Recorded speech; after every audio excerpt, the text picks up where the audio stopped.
प्रधानमन्त्रीज्यू निद्राबाट बिउजिनुहोस्। तपाईका वरापरका मान्छेहरूले के गरिरहेका छन्, तपाईँ जुन डुगामा सवार हुँदै हुनुहुन्छ त्यो डुगामा हिँडिरहेका यात्रीहरूले के गर्दैछन्, देशको अर्थतन्त्रलाई कहाँ पुर्याउँदैछन्, बाह्य सम्बन्धहरूलाई कहाँ पुर्याउँदैछन्, मुलुकलाई समग्र कुन दिशातिर लैजाँदैछन्। यो सरकार बन्नुभन्दा अगावै प्रचण्डले भन्नुभएको थियो हामी कम्फर्टेबल सरकार बनाउँछौँ भनेर।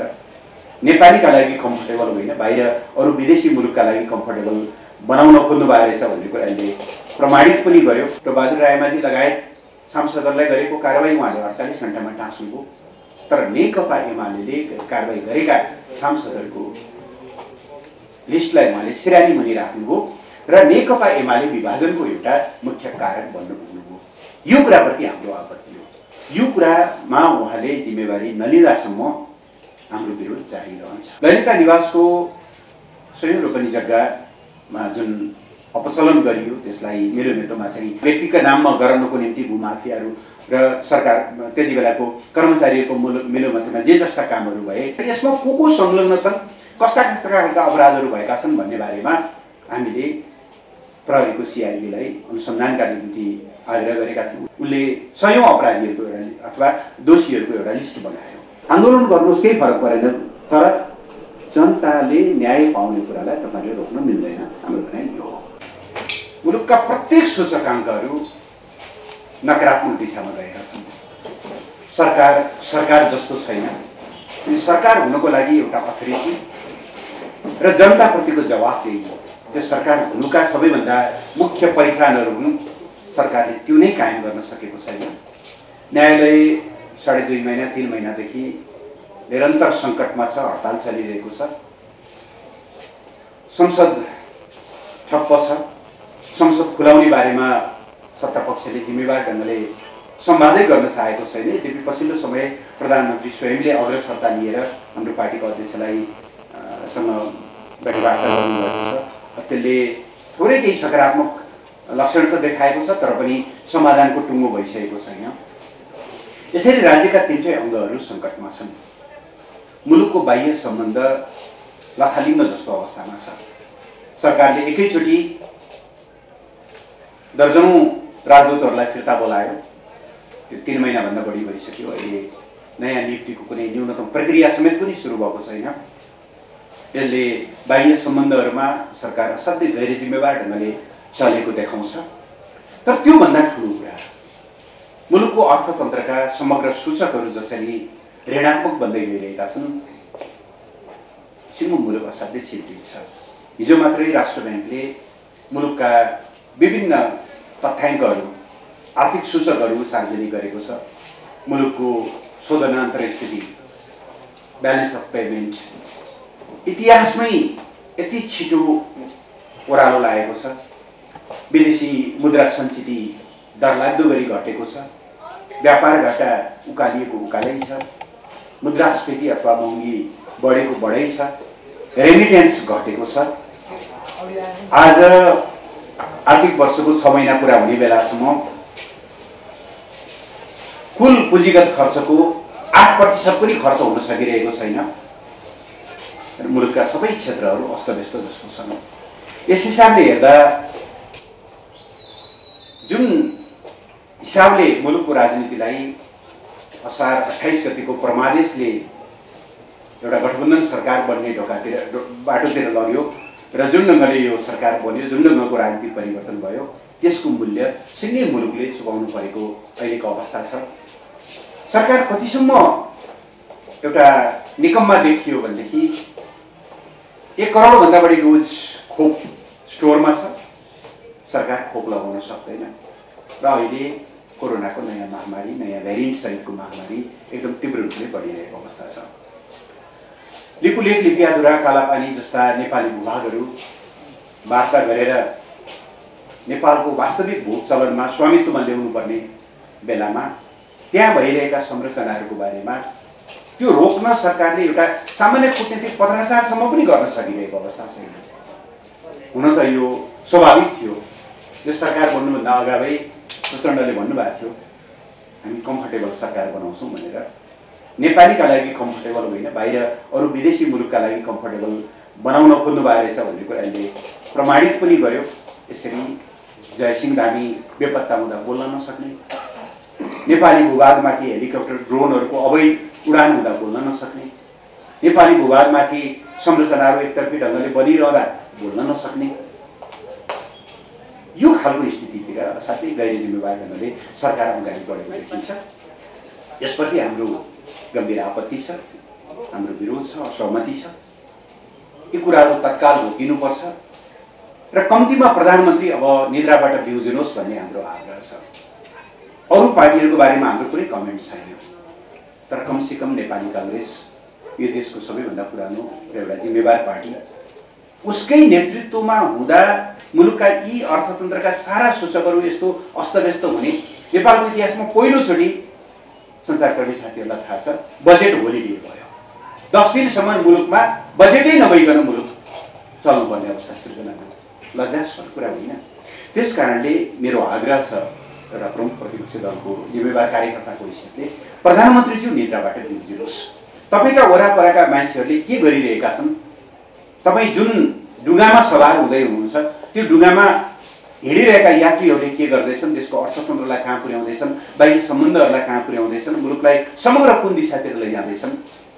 देशको ठुलो पार्टी, देशको एउटा जिम्मेवार पार्टी हुनुको नाताले, लोकतन्त्रको लागि लडेको पार्टी हुनुको नाताले कमसेकम प्रधानमन्त्रीज्यू यसरी मौन बस्न मिल्दैन।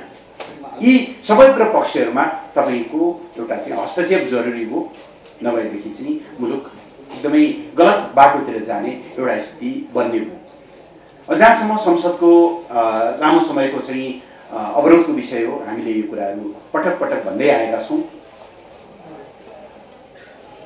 साउन 3 गतेबाट प्रतिनिधि सभाको बैठक जब सुरु हो, साउन महिनाभरि संसद स्मुथली चलेको थियो। यद्यपि सरकारले कुनै एजेन्डा दिएन, तर एजेन्डा नदिँदाखेरि पनि प्रमुख प्रतिपक्षले चाहे अफगानिस्तानबाट त्यहाँ अलपत्र परेका नेपालीहरूको उद्धारको प्रश्न होस्, चाहे जयसिंह धामीको प्रश्न होस्, चाहे सुकुम्बासीहरूका समस्याहरूको विषय होस्, चाहे बाढी पहिरोको विषय होस्, हामीले सदनमा सशक्त ढङ्गले आवाज उठाएका थियौँ र सदनलाई चलायमान बनाएका थियौँ। अर्थात् संसदप्रति संसद चलोस् भन्ने हाम्रो चाहना हो। तर जब संसदको सभामुख स्वयं, संसदको नेता स्वयं एउटा दललाई विभाजन गर्ने एउटा विभाजनकारी गतिविधिमा लाग्नुभयो, जब उहाँले दोहोरो भूमिका खेल्नुभयो, जनता समाजवादी पार्टीले सरिता गिरीलाई कारबाही गरेको सूचना उहाँले 24 घण्टामा टाँस्नुभयो। नेकपा माओवादी केन्द्रले बहादुर रायमाझी लगायत सांसदहरूलाई गरेको कारबाही उहाँले 48 घण्टामा टाँस्नुभयो। तर नेकपा एमाले कारबाही गरेका सांसदहरूको लिस्टलाई उहाँले सिरानी मुनि राख्नुभयो र नेकपा एमाले विभाजनको एउटा मुख्य कारण बन्न पुग्नुभयो। यो कुराप्रति हाम्रो आपत्ति हो। यो कुरामा उहाँले जिम्मेवारी नलिँदासम्म हाम्रो विरोध जारी रहन्छ। हामी चाहन्छौँ यो अवरोध छिटो खुलोस्। त्यसो खुल्ने भने कि त सभामुखले आफ्नो गल्ती सच्याउनु पर्यो, कि त उहाँले बाटो छोडिदिनु पर्यो। हाम्रो प्रधानमन्त्रीलाई पनि आग्रह छ, नेपाली काङ्ग्रेसलाई पनि आग्रह छ, प्रमुख प्रतिपक्षलाई यसै गरी चाहिँ के भन्दाखेरि प्रमुख प्रतिपक्षका आवाजहरूलाई सुन्दै नसुनिकन मुलुकको शासन व्यवस्था चल्छ। हामीले त हरेक प्रमुख प्रश्नहरूमा जति बेला हामी सरकारमा रह्यौँ, कोभिडको मामलामा होस्, सीमाको मामलामा होस्, अरू प्रमुख प्रश्नहरूमा हामीले सधैँभरि प्रमुख प्रतिपक्ष लगायतको सर्वदलीय बैठकहरू बोलाएर निरन्तर संवाद गर्दै अगाडि बढ्थ्यौँ। निकै ढिलो 6 महिनापछि बल्ल प्रधानमन्त्रीले अस्ति प्रमुख प्रतिपक्षी दललाई सम्झिनुभयो। नेता हाम्रो दलको अध्यक्षसँग, हाम्रो अध्यक्ष केपी ओलीसँग कुराकानीहरू भयो। त्यो सकारात्मक हो, तर त्यतिले टुङ्गिएको छैन। यो संवाद निरन्तर जारी रहनुपर्छ र मुलुकको एकदम सङ्कटको डिलमा पुगेको अर्थतन्त्र, ठप्पो बन्न लागेका राज्यका 3वटै अङ्गहरू, एकदमै खलबली गएको बाह्य सम्बन्ध, यी सबै प्रश्नहरूको बारेमा एउटा बृहत छलफल हुनुपर्छ भन्ने हामी चाहन्छौँ। यस्ता प्रश्नहरूमा सकारात्मक ढङ्गले अगाडि आउँदा प्रतिपक्ष त्यसमा सकारात्मक संवाद गर्न तयार रहेको बेहोरा म अनुरोध गर्न चाहन्छु। अब मुलुक चुनावको दिशातिर अगाडि बढ्दैछ। आउने वैशाखभित्र स्थानीय तहको चुनाव गर्नै पर्छ। आज निर्वाचन आयोगले बैठक आयोजना गरेको थियो, सर्वदलीय बैठक। निर्वाचन आयोगको प्रष्ट भनाइ छ, न न्याय थप गर्न सकिन्छ, न स्थानीय तहहरूले प्रयोग गर्दै आएको अधिकार अरू कसैलाई हस्तान्तरण गर्न सकिन्छ। त्यसो भएको हुनाले चुनावको विकल्प छैन। सामान्यतया निर्वाचन आयोगलाई 120 दिन चाहिन्छ चुनावको तयारीका लागि। अहिलेसम्म सरकारले निर्वाचन आयोगको सिफारिस अनुसार कुनै निर्णय गरेको छैन। के सरकार स्थानीय चुनावलाई पन्छाउन खोजेको हो, फेरि 59 साल फर्काउन खोजेको हो? के गम्भीर आशंकाहरू पैदा भएका छन्। त्यो हुन पाउँदैन, त्यो हुन दिइँदैन, त्यो एकदमै गलत हुन्छ।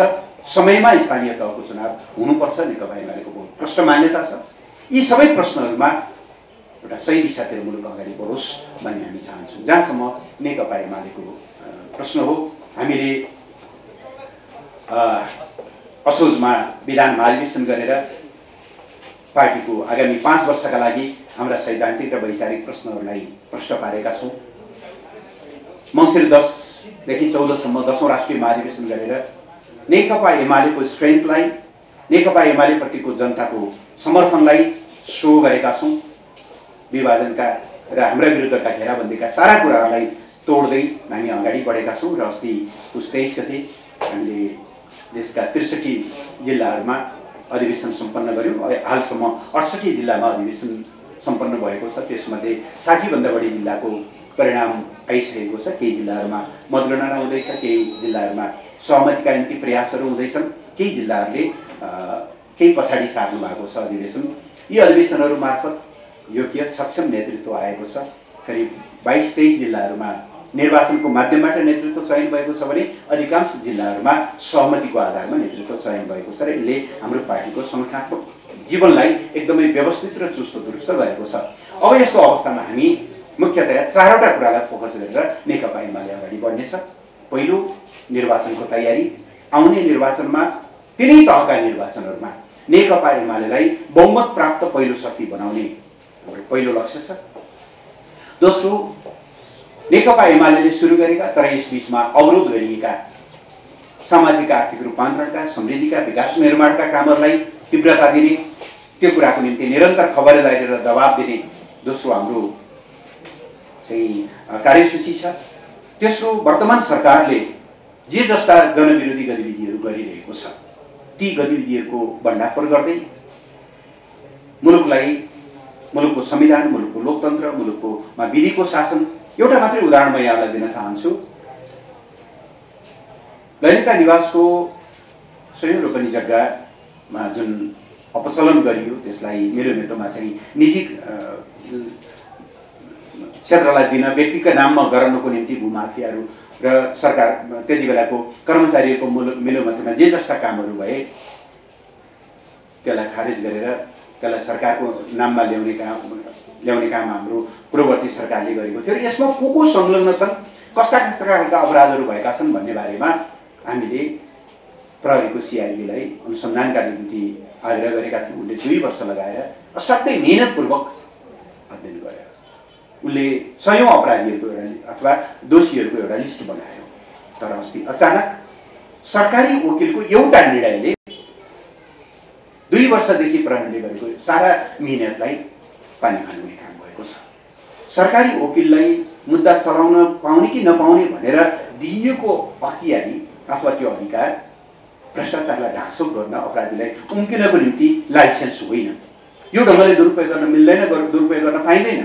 तर यति गम्भीर विषयमा वर्तमान सरकारले यति ठुलो एउटा चाहिँ सार्वजनिक सम्पत्तिको हिनामिनाको केसलाई उसले गुपचुप पार्न खोजेको छ, त्यसलाई डिसमिस पार्न खोजेको छ, जुन कुरा कदापि पनि स्वीकार्य हुन सक्दैन। त्यसो भएको हुनाले सरकारी वकिलले जे गरेको कार्यालयबाट जे एउटा चाहिँ त्यो मुद्दा फर्काउने काम भएको छ सिआइबीमै 2 वर्षसम्म प्रहरीको मिहिनेतलाई जसरी चाहिँ ध्वस्त पार्ने खालको प्रयास भएको छ र त्यसो गरेर दोषीहरूलाई उम्काउने जुन प्रपञ्च हुँदैछ यो कदापि पनि मान्य हुने छैन। नेकपा एमालेको निम्ति हामी यो कुरालाई लिएर सशक्त दबाव सृजना गर्न चाहन्छौँ। यस्ता खालका जे व्यतिथिहरू भइरहेका छन् नेकपा एमाले तेस्रो यो विषयमा सशक्त प्रतिवादमा जान्छ र चौथो पार्टीलाई सुदृढ व्यवस्थित गर्दै मुलुकको बहुमत प्राप्त पहिलो शक्ति बनाउने यी 4वटा एजेन्डामा हाम्रो पार्टी फोकस भएर लाग्नेछ। हाम्रा आगामी दिनहरूमा हामी यही गरी अगाडि बढ्नेछौँ। अहिले संक्षेपमा मैले मुलुकको वर्तमान स्थिति, सरकारको 6 महिना, मुलुकको अर्थतन्त्रमा आइरहेका भयानक सङ्कटहरू, संसद अवरोध र त्यसमा नेकपा एमालेको पोजिसनलाई लिँदा सार्वभौम सत्ताको बारेमा बोल्न सक्दैन भने त्यो सरकार सरकार जस्तो रहँदैन। सरकारको वैधता त्यसै दिनबाट समाप्त हुन्छ। त्यसो भएर हामी चाहन्छौँ सरकारले दृढतापूर्वक यो विषयमा भारतीय पक्षसँग कुरा गरोस्। त्यो नेपालको भूभाग हो, त्यहाँ एकतर्फी ढङ्गले कुनै पनि संरचना गराउनु मिल्दैन। भारतले यो ढङ्गको बलमिचाइ गर्नु पनि हुँदैन, किनभने गत वर्ष भारतीय विदेश मन्त्रीसँग नेपाल भारत समिति आएको 6औं बैठकमा हामीले छलफल गरेका छौँ। दुई देशका बिचमा समस्या छन्, ती समस्याहरूको हामी कूटनीतिक वार्ताबाट समाधान गर्दै जान्छौँ भनेर त्यो सहमति भइसकेको परिप्रेक्ष्यमा एकतर्फी ढङ्गले गरिने कुनै पनि कामले सम्बन्धहरूलाई बिगार्ने बाहेक अरू केही काम गर्दैन। यो कुरामा सरकार बुझ्नुपर्छ। सरकारले सशक्त ढङ्गले नेपालको राष्ट्रिय हितको पक्षमा आवाज उठाउनुपर्छ भन्ने हाम्रो मान्यता छ। मैले एउटा यो हजुरहरूले अहिले थुप्रै संसद अवरोध कायमिराख्नु भएको छ। एकातिर संसद अवरोध गरिरहनु भएको छ भने अर्कोतर्फ संसदीय समितिहरू चाहिँ तपाईँको पार्टीका मान्यहरू लगातार सहभागी भइरहनु भएको छ। यहाँ दोहोरो चाहिँ किन यो संसदीय समितिको लागि चाहिँ तपाईँले ध्यान नदिए हो कि के अलिकति स्पष्ट परिचय अलिक दोहोरो जस्तो देखियो कि?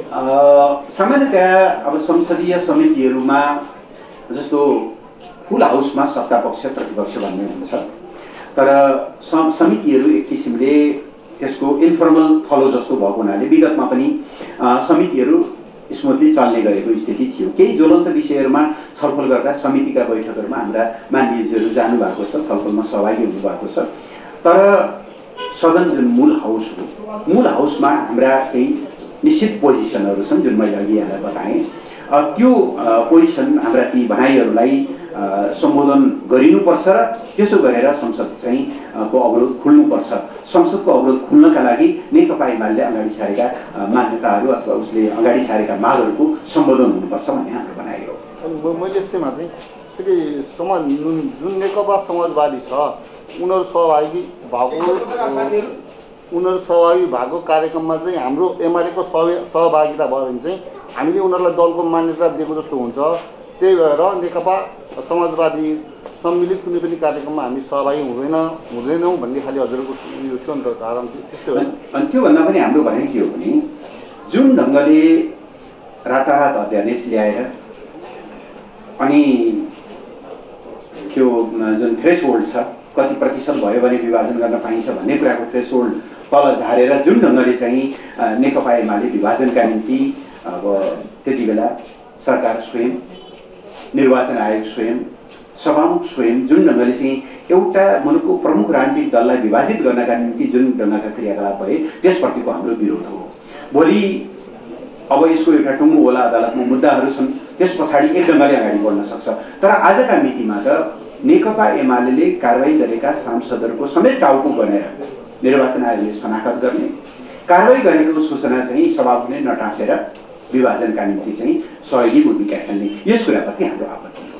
यदि पीडितहरूले छिटोभन्दा छिटो न्याय पाउने कुराको विषयमा केन्द्रित हुन्थ्यो भने हाम्रो दुई हात उठाएर समर्थन हुन्थ्यो। दुर्भाग्यवश न्यायालयभित्र चलिरहेको आन्दोलनमा यी कुनै पनि कुराहरू समेटिएका छैनन्। भ्रष्टाचार मुक्त गर्ने धेरै टाढा जानु परेन। श्रीमान हरिकृष्ण कार्कीज्यूको नेतृत्वमा बनेको त्यो कार्यदलले ल्याएको प्रतिवेदन कार्यान्वयन गर्ने भन्ने मात्रै एजेन्डा भइदिएको भए पनि हामी खुसी हुन्थ्यौँ। त्यो आन्दोलन केमा छ भन्दा अमुक व्यक्तिलाई हटाएर अमुक व्यक्तिलाई प्रधान न्यायाधीश बनाउनु पर्यो। व्यक्तिलाई हटाएर व्यक्तिलाई ल्याउने न्यायाधीशहरूको गुटको लडाइँमा नेकपा एमाले सहभागी हुन सक्दैन। न्यायालय सुधारका निम्ति आन्दोलन होइन यो। न्यायालयभित्रका दुईटा गुट बिचको झगडा हो। दुर्भाग्यवश त्यसमा केही वरिष्ठ कानुन व्यवसायीहरू पनि सहभागी हुनुभएको छ। उहाँका बेग्लै खालका उद्देश्यहरू छन्, त्यो बुझिएको कुरा हो। हामी अहिले त्यता जान चाहिन्न। सारमा मैले एकदम संक्षिप्तमा भनेको न्यायालयको सुधारको एजेन्डामा यो आन्दोलन केन्द्रित छैन। व्यक्तिलाई हटाएर अर्को व्यक्तिलाई त्यही ठाउँमा पगडी उठाउने कुरामा केन्द्रित भएको हुनाले यो गुटको झगडामा नेकपा एमाले संलग्न छैन। नम्बर 1। नम्बर 2, जस्तोसुकै अवस्थामा पनि सेवाग्राहीहरूले न्याय पाउने अधिकारलाई रोक्न मिल्दैन। तर इतिहासमा कस्तो हो, संविधानले सङ्कटकालमा समेत रोक्न मिल्दैन भनेर भनेका बन्दी प्रत्यक्षीकरणका मुद्दाहरू समेत हप्तौँसम्म अल्झिने स्थिति हो। अहिले सर्वोच्च अदालतमा 28,000 मुद्दाहरूको चाङ लागेको छ। पुस्तौँ पुस्ता मान्छेहरू न्यायको खोजीमा भर्खर जुगाको रेखी बसेको मान्छे मुद्दाको अन्तिम फैसला कुर्दा कुर्दै ऊ बुढो भइसक्यो। ती मुद्दाहरू कसरी छिटो छिटो फैसला गर्ने यी कुनै कुरामा छलफल छैन। बस एकजना व्यक्तिलाई हटाउने, एकजना व्यक्तिलाई राख्ने, यो कुरामा भएको हुनाले त्यो आन्दोलन जनताको हितमा स्वच्छ र चाहिँ न्यायको पक्षमा नभएको हुनाले हाम्रो त्यसमा असहमति छ। अथवा कम्तीमा पनि आन्दोलन गर्नुहोस्, केही फरक परेन, तर जनताले न्याय पाउने कुरालाई तपाईँले रोक्न मिल्दैन। हाम्रो भनाइ यो हो।